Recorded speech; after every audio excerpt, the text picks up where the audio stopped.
اعوذ باللہ من الشیطان الرجیم بسم اللہ الرحمن الرحیم۔ سورۃ البقرہ ہے، آیت نمبر 124 ہے۔ وَإِذِ ابْتَلَىٰ إِبْرَاهِيمَ رَبُّهُ بِكَلِمَاتٍ فَأَتَمَّهُنَّ قَالَ إِنِّي جَاعِلُكَ لِلنَّاسِ إِمَامًا قَالَ وَمِن ذُرِّيَّتِي قَالَ لَا يَنَالُ عَهْدِي الظَّالِمِينَ وَإِذْ جَعَلْنَا الْبَيْتَ مَثَابَةً لِلنَّاسِ وَأَمْنًا وَاتَّخِذُوا مِن مَّقَامِ إِبْرَاهِيمَ مُصَلًّى وَعَهِدْنَا إِلَىٰ إِبْرَاهِيمَ وَإِسْمَاعِيلَ أَن طَهِّرَا بَيْتِيَ لِلطَّائِفِينَ وَالْعَاكِفِينَ وَالرُّكَّعِ السُّجُودِ۔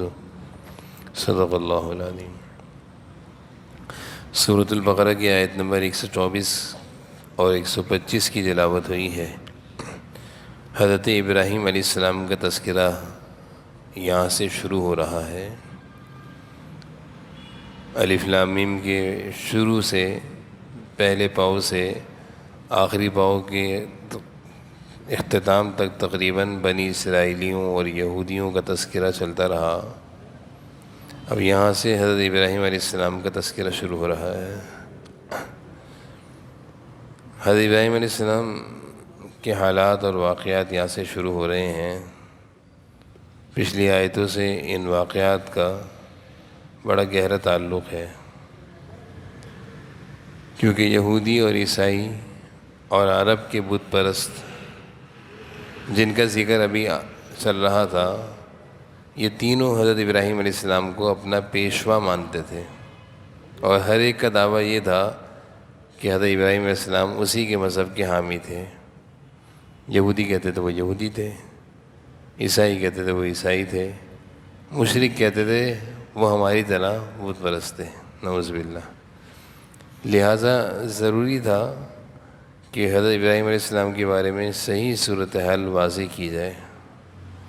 قرآن کریم نے یہاں یہ بتلایا ہے کہ ان کا تینوں باطل گروہ سے کوئی تعلق نہیں تھا، نہ یہودیوں سے تعلق تھا، نہ عیسائیوں سے تعلق تھا، نہ بت پرستوں سے، مشرکین سے تعلق تھا۔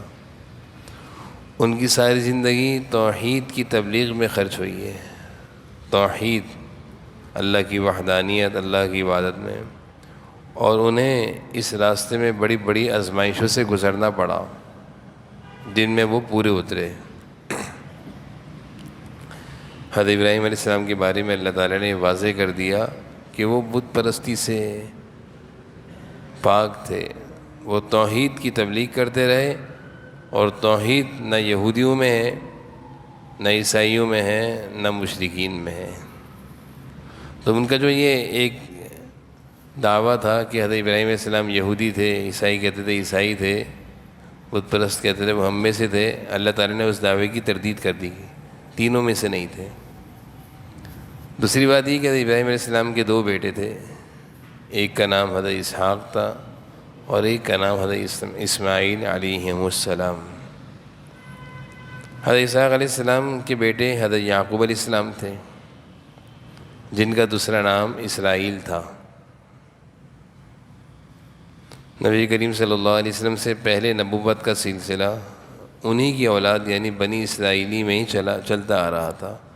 آپ صلی اللہ علیہ وسلم سے پہلے جتنے انبیاء علیہ السلام آئے، تقریباً حضرت اسحاق علیہ السلام کی اولاد حضرت یعقوب علیہ السلام کے بیٹوں میں یہ سلسلہ چلتا آ رہا تھا، بنی اسرائیلیوں میں، جس کی بنا پر یہودی یہ سمجھتے تھے، بنی اسرائیلی، کہ دنیا بھر کے پیشوائی کا صرف انہی کو حق حاصل ہے، یعنی دنیا کے مقتدی اور پیشوا اور امام بننے کا حق صرف یہودیوں کے پاس ہے، کیونکہ یہودیوں میں، بنی اسرائیلیوں میں اب تک سارے انبیاء علیہ السلام آئے ہیں۔ اس کے علاوہ کسی اور نسل میں کوئی ایسا نبی نہیں آ سکتا جس کی وہ اتباع ضروری ہو، یہ صرف یہودی بنی اسرائیلیوں کی نسل میں جو نبی آئے گا اسی کی اتباع کرنا ضروری ہوگی۔ قرآن کریم نے یہاں پر یہ غلط فہمی دور کرتے ہوئے یہ واضح کر دیا کہ دینی پیشوائی کا اس کا تعلق کسی خاندان سے اور قبیلے سے نہیں، جو بنی اسرائیل سے ہوگا، یہودیوں سے ہوگا، وہی نبی بنے گا۔ اللہ تعالیٰ نے واضح کر دیا. یہ بات خود حضرت ابراہیم علیہ السلام سے بھی صریح الفاظ میں کہہ دی گئی کہ دینی پیشوا اور مقتدا وہی بنے گا جو تقوی والا ہوگا، ایمان والا ہوگا.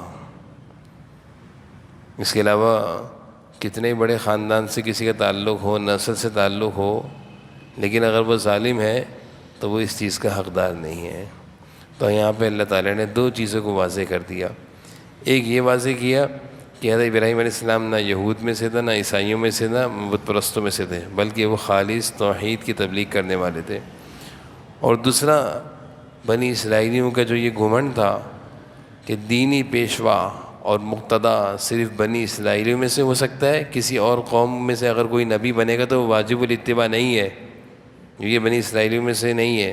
اللہ تعالیٰ نے اس کی تردید کر دی کہ خاندانی نسب اور خاندانی نسل یہ نبیوں میں نہیں چلا کرتا کہ جو بنی اسرائیل کی نسل سے ہوگا وہی نبی بنے گا، نہیں، بلکہ جو متقی ہوگا اور اللہ جس کے بارے میں چاہیں گے وہ نبی بنے گا. تو یہ دونوں چیزیں یہاں پہ آئی ہیں.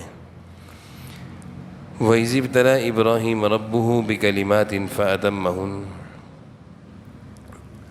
اللہ تعالیٰ حضرت ابراہیم علیہ السلام کے بارے میں فرما رہے ہیں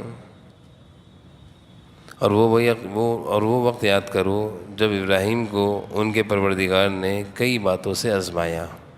ابراہیم علیہ السلام کی آزمائشوں سے اللہ تعالیٰ ان کا تذکرہ فرما رہے ہیں. مختلف طریقوں سے اللہ تعالیٰ کی طرف سے آزمائشیں آئیں، امتحانات آئے. اچھا، بسا اوقات امتحان کے انسان کی زندگی میں جو آزمائش آتی ہے اس کو جانچنے کے لیے آتی ہے ہمارا پکا آدمی ہے، کچا آدمی ہے. ابراہیم علیہ السلام کو تو اللہ تعالیٰ جانتے تھے میرے پکے ہیں، میرے خلیل ہیں، مخلص ہیں. تو پھر یہ آزمائشوں کا سلسلہ کیوں تھا؟ تو کبھی کبھی کسی کی زندگی آزمائش آتی ہے اس کو ترقی دینے کے لیے، اس کی تربیت کے لیے، اس کو اعلیٰ اور اونچا مقام دینے کے لیے. جیسے کہتے ہیں نا، کسی پر کوئی تکلیف آتی تو کبھی گناہ معاف ہوتے ہیں اور کبھی اس کا مقام اور مرتبے کو بلند کیا جاتا ہے. ابراہیم علیہ السلام تو گناہوں سے ہی بھاگتے ہیں، اور ابراہیم علیہ السلام کو جانچنا بھی مقصود نہیں تھا. اللہ تعالیٰ ان کے بارے میں خوب جانتے تھے کہ یہ میرا مخلص بندہ ہے. کیونکہ آزمائش کسی کو دی جاتی ہے تو یہ دیکھنا پڑتا ہے یا تو اس کے گناہ معاف ہو رہے ہوتے ہیں یا اس کو جانچا جا رہا ہوتا ہے، چیک کیا جاتا ہے کہ ہمارا مخلص ہے، بھاگ جائے گا.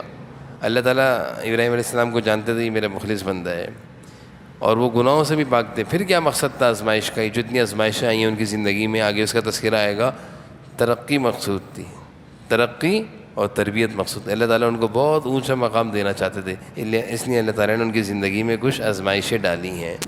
تو انسان کی زندگی میں کبھی کبھی تکالیف اور آزمائشیں آتی ہیں تو وہ اس سے اس کی تربیت مقصود ہوتی ہے، اور اللہ کے ہاں بلند مقام اور اونچا مقام مقصود ہوتا ہے. اللہ تعالیٰ یہی فرما رہے ہیں کہ ابراہیم علیہ السلام کو ہم نے کئی باتوں سے آزمایا، بکلمات، کئی چیزوں میں ہم نے ان کو آزمایا. وہ ساری باتوں میں انہوں نے پوری کی، ساری باتیں انہوں نے فَأَتَمَّهُنَّ، آزمائش میں وہ پورے اترے. یعنی اللہ تعالیٰ جس طرح ان کو آزماتے رہے، جس طرح کہتے رہے. مثال ہے ان کی آزمائشوں کا سلسلہ اس طرح شروع ہوا کہ عراق میں ان کی پیدائش ہوئی تھی. پیدائش کے بعد ان کو جب نبوت سے نوازا گیا تو نمرود اور ان کا ٹکراؤ ہوا. وہاں پہ نمرود تھا جو خدائی کا دعویٰ کرتا تھا، بت پرستی تھی. نمرود سے ٹکراؤ ہوا. پھر اس کے بعد اللہ تعالیٰ نے ان کو حکم دیا، ان کی وہاں شادی ہوئی، حضرت حاجرہ سے دوسری شادی تھی، اور ان سے ہی اولاد ہوئی حضرت اسماعیل اور اسحاق. اللہ تعالیٰ نے حکم دیا کہ آپ یہاں سے ہجرت کریں اور شام چلے جائیں. تو وہ عراق سے ہجرت کر کے ملک شام آئے. کچھ عرصے وہاں رہے. اللہ تعالیٰ نے کہا کہ ملک شام سے اب آپ ایسا کریں، حجاز مقدس چلے جائیں. بیت اللہ شریف کو آباد کرنا تھا، اور بیت اللہ شریف کو قبلہ اول کا مقام دینا تھا، دوبارہ سے قبلہ اول کو آباد کرنا تھا، کیونکہ اب تک بیت المقدس آباد تھا. اللہ تعالیٰ نے دوبارہ بیت اللہ شریف کی بنیادوں کو اٹھانا تھا. کیونکہ حضرت نوح علیہ السلام کے زمانے میں جو وہ طوفان آیا تھا اس میں بیت اللہ شریف کی بنیادیں، جو عمارت تھی وہ منہدم ہو گئی تھی، بنیادیں موجود تھیں. اللہ تعالیٰ نے اس بنیادوں کو اٹھانا تھا اور دوبارہ سے اس قبلہ اول کو آباد کرنا تھا، اور آباد کروانا تھا حضرت ابراہیم علیہ السلام سے اور حضرت اسماعیل علیہ السلام سے. حضرت اسحاق علیہ السلام کی اولاد سے بیت المقدس ایک زمانے سے آباد تھا. حضرت نوح علیہ السلام کے بعد سے یہ بیت المقدس آباد تھا. اب دوبارہ سے بیت اللہ کو آباد کرانا تھا، تو اللہ تعالیٰ نے حضرت ابراہیم علیہ السلام کو کہا عراق سے شام آئیں اور شام سے اب حجاز مقدس آئیں. حضرت ابراہیم علیہ السلام کو حجاز مقدس کے بارے میں معلوم نہیں تھا کہ کون سی جگہ پر بیت اللہ ہے، تو روایت میں آتا ہے جبرائیل علیہ السلام ان کو لے کر آئے راستہ بتاتے ہوئے، اور کہا جب وہ وہاں پہنچے ہیں حضرت ابراہیم علیہ السلام بیت اللہ کی سرزمین پر، تو جھاڑیاں تھیں اور ایک ٹیلہ تھا جس جگہ بیت اللہ شریف کی پرانی بنیادیں تھیں، بنیادیں عمارت نہیں تھی، اس ٹیلے کے مطابق پر ٹھہرایا۔